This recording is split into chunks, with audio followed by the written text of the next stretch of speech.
Hello and blessings, beautiful souls. How are you today? We are in September. Now, for those of you here with me in the south, we are now in spring. For those in the north, woohoo, it's autumn.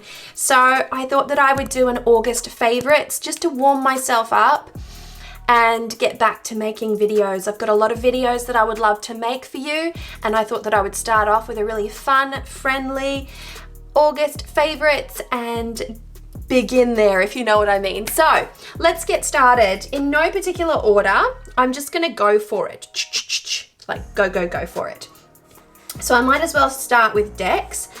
I have been playing around with a lot of decks. The Magical Herb Oracle by Sherilyn Darcy has been one of the decks that I've been playing around with. In fact, I've been doing a little spell work with it, so I had some cards off to the side there. But this is what she looks like, and she is so beautiful, and there is such a gorgeous energy to this deck that I'm just so in love with.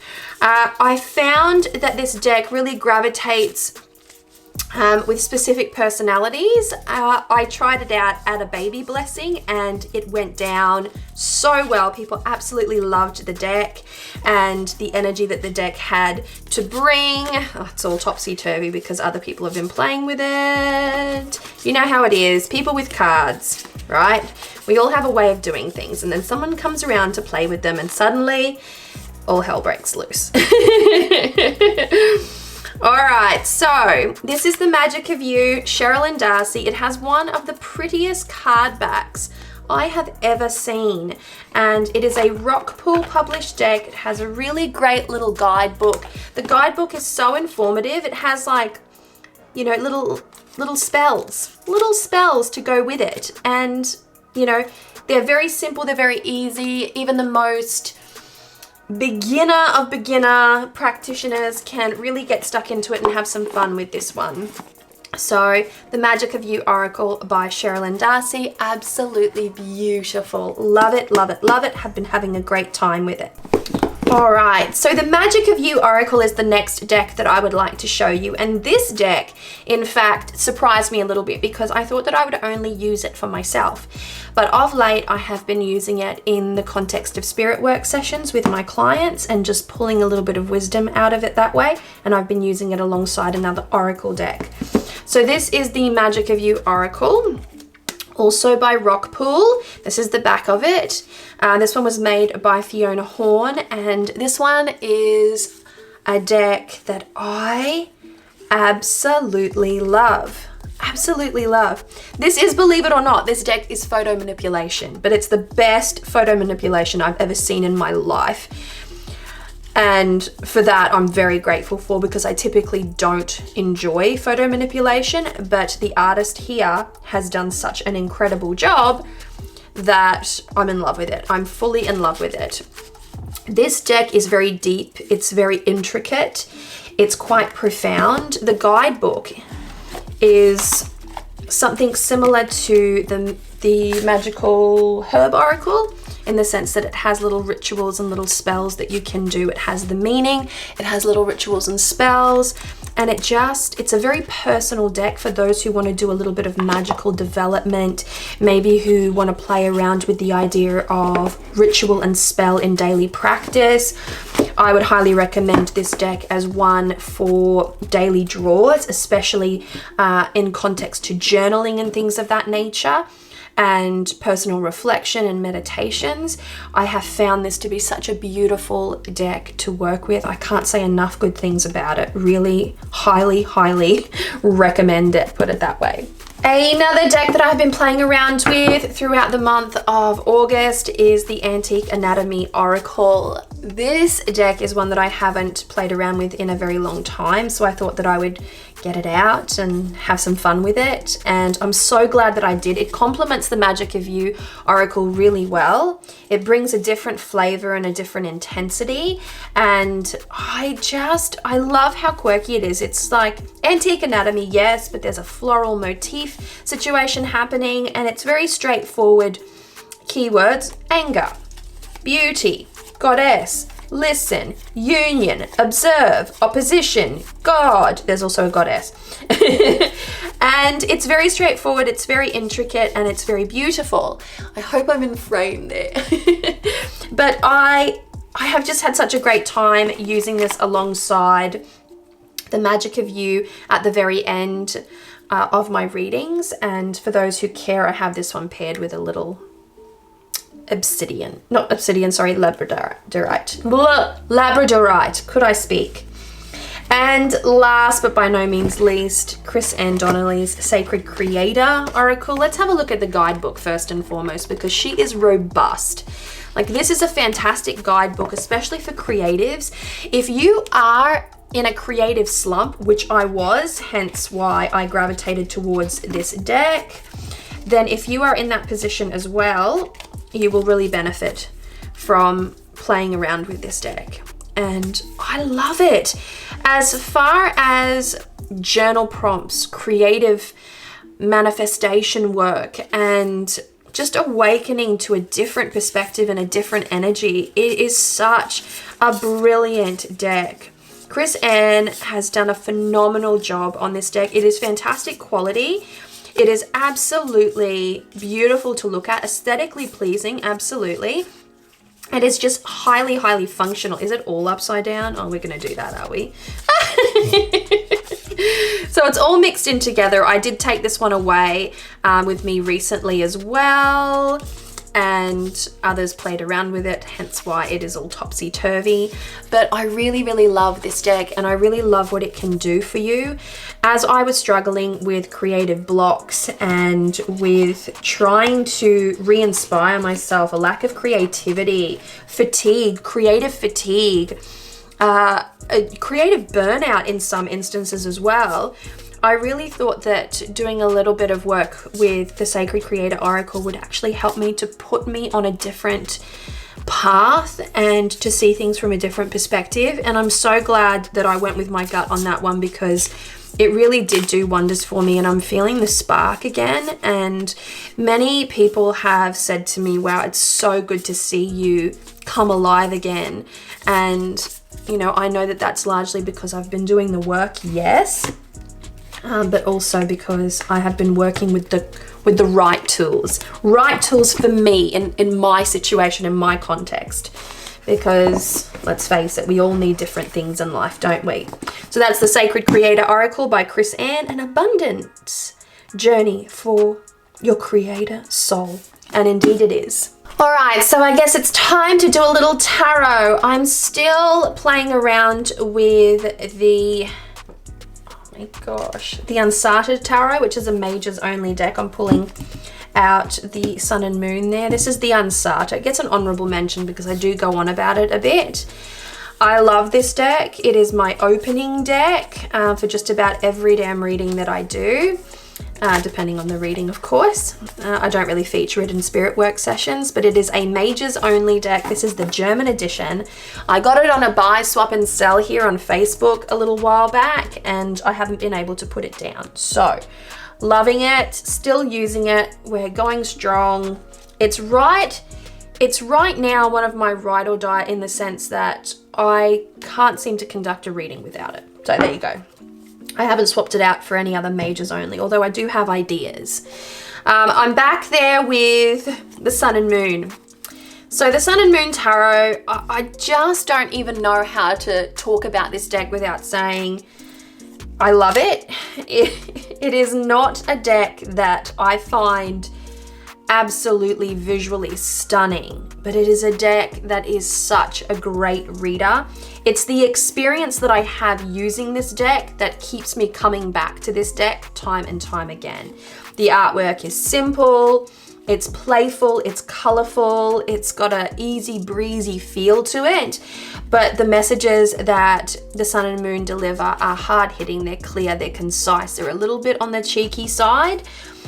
I did back-to-back readings with this, and I was slinging cards with friends. This is in private, and I'm saying, oh, I've got a hot deck. This deck always feels like the hot deck. The more I use it, the hotter it gets. And yeah, it was on that day that others started to see the, you know, the magic of this deck. I'm like, this is what I'm telling you about this deck. It's just, it sparks to life after a couple of shuffles, and then suddenly you're like, oh my God, it's on fire. Like, you have to read for everyone all at once with it because it's just doing its thing so well. So Sun and Moon, I can't say enough nice things about it. So another deck, tarot as well, obviously, that I have been loving is the Brady Tarot. Now, the Brady Tarot has actually been sitting, oh, why am I doing it that way? Has been sitting on my deck on my table, not my deck, but my table for a really long time now. This is a stunning, stunning, stunning deck. I can't say enough beautiful things about the imagery.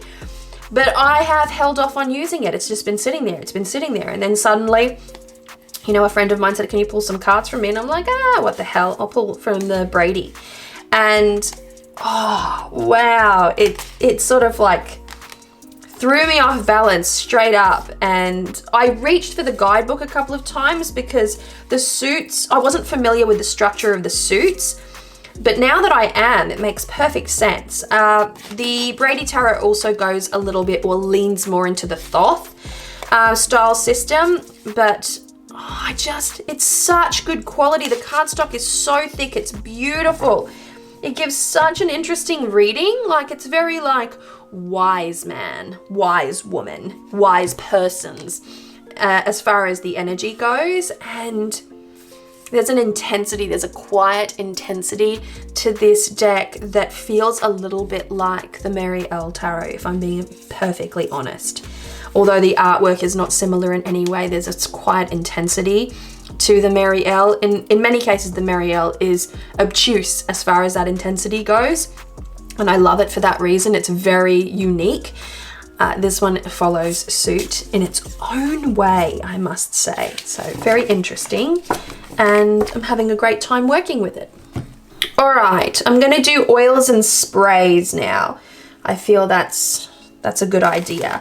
So 2 oils I've been obsessed with. Queen Bee oil right here, and this is from Juniper Moon's Apothecary. This was a gift from my bestie, Laura, and I'm so glad that I have this. This is the most, it's actually on me right now. Like, I'm covered in it right now. I've just prepped a candle and I've just been talking about it. I did a video about it.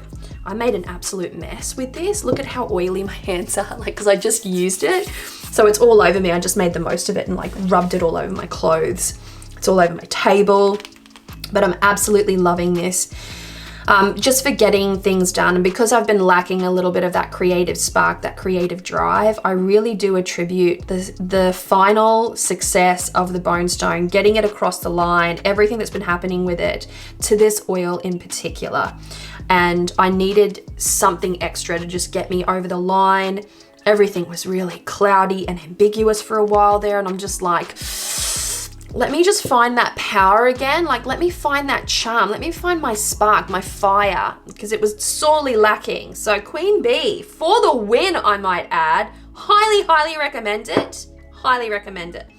And Lodestone oil, also by Juniper Moon. I feel that Juniper does the most incredible oils, puts a lot of energy and effort into her oil making. So these 2 are by Juniper Moon, and I'm loving them hard.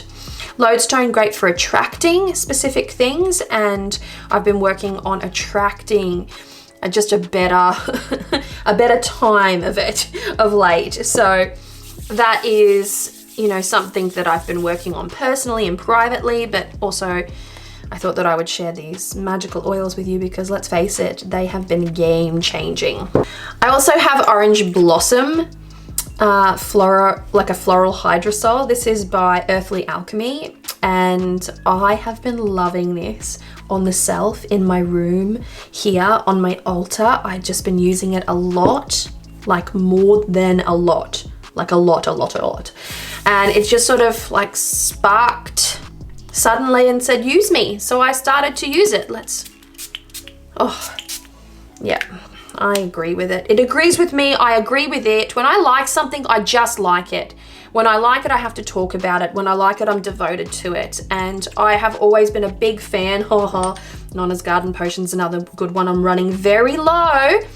but another earthly alchemy hydrosol that I absolutely love. Like very, very good stuff. Very good stuff. Alrighty, so let's talk a little bit about herbs, botanicals, shall we?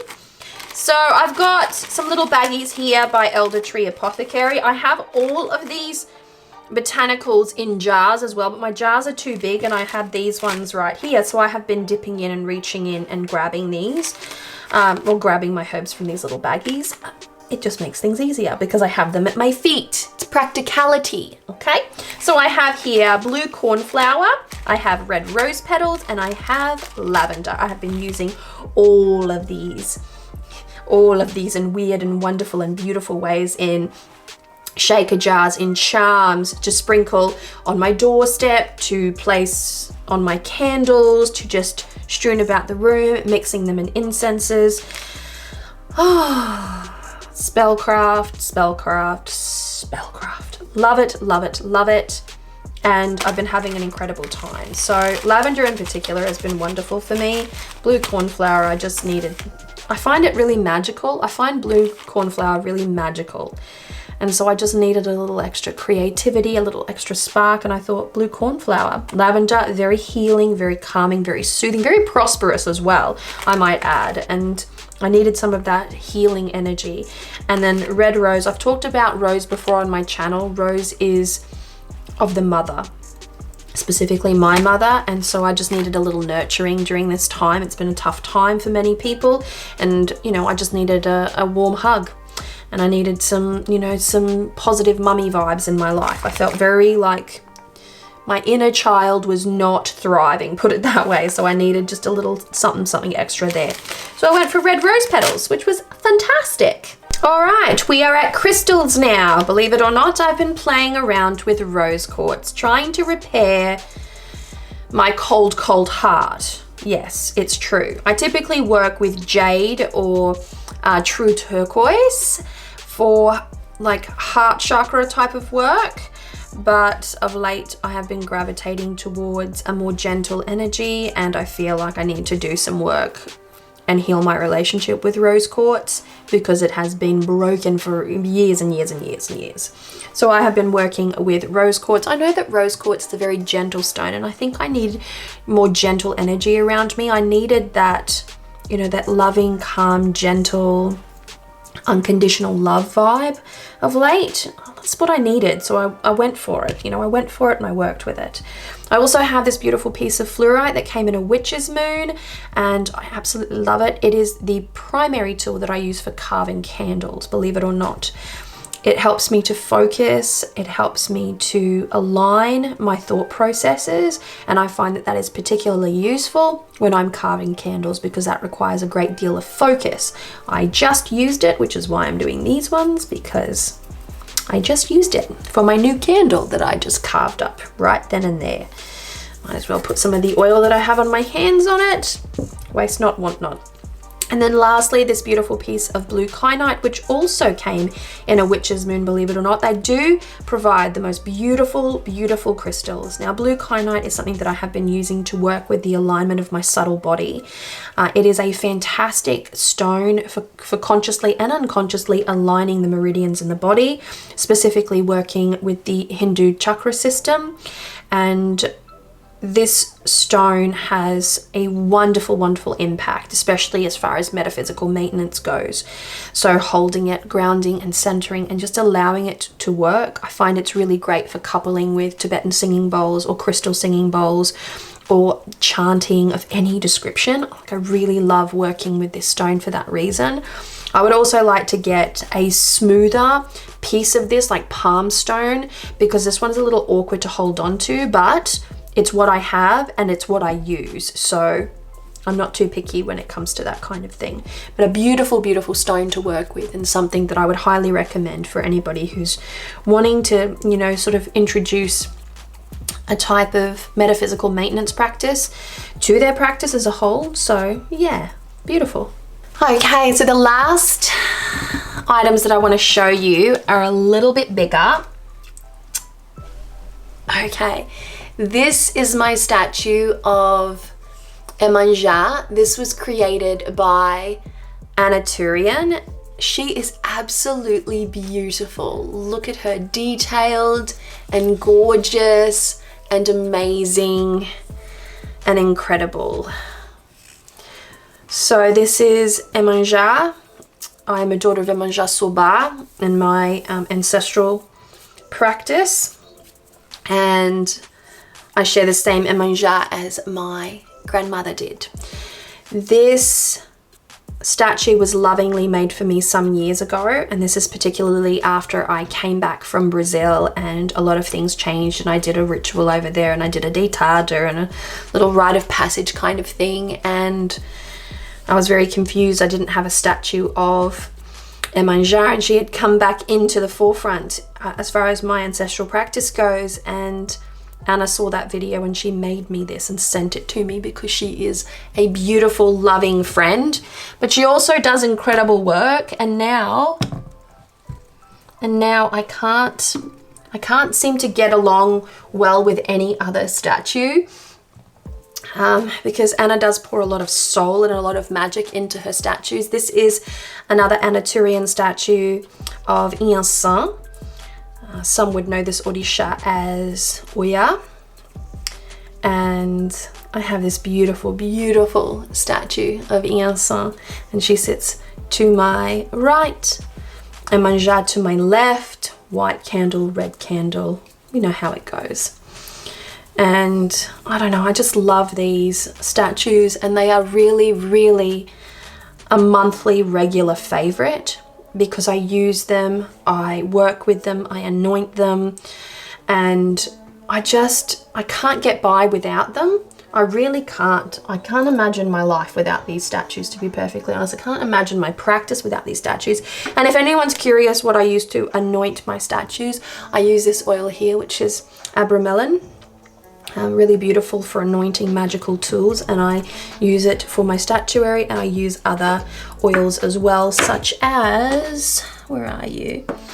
Psychic Visions and Spirit Oil. This is by the House of Hoodoo, and I often bathe it as well in rose water, bathe each one in rose water. So there we have it, beautiful souls. They are my August favorites, things that have been rocking my world, and I hope you've enjoyed this. I hope it didn't go for too long, but if you liked this video, do leave a comment below. What was your favorite item? What was your August favorite, or favorites for that matter? I hope that everyone's doing really well wherever they are in this world at the moment, and I'm just sending you so much love, luck, peace and joy, especially through these difficult and trying times. I hope you have a lot of love in your life. I hope you have a lot of support in your life, and I hope that you are safe and well always. With all of that said and done, beautiful souls, Saravana Share.